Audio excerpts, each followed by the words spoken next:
Le RSA, c'est une mesure qui, en fait,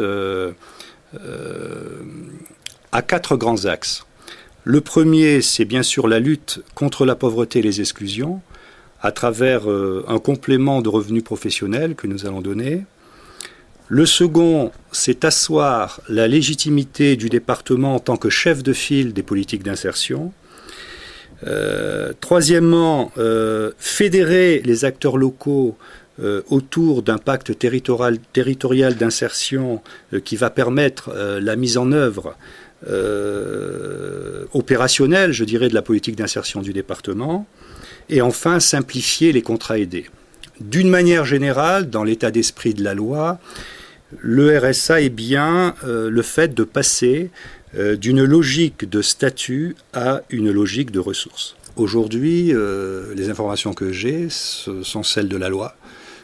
Donc a priori, il sera effectivement en place à La Réunion au 1er janvier 2011.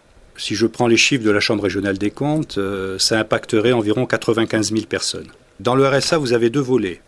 Vous avez ce qu'on appelle le RSA socle, qui est en gros le RMI actuel. Ça veut dire un montant forfaitaire qui sera donné à une population qui n'a pas d'emploi, qui donc a des revenus au niveau des revenus précaires. Ça, c'est le RMI actuel qui sera demain le RSA socle. Et ensuite, on a ce qu'on appelle le RSA activité, qui sera ce dont je parlais tout à l'heure dans le cadre de la lutte contre la pauvreté et les exclusions, un complément aux revenus professionnels. Donc forcément, ce complément n'étant pas donné aujourd'hui, demain en le donnant, coûtera bien sûr plus cher au gouvernement et probablement aux collectivités à partir du 1er janvier 2011.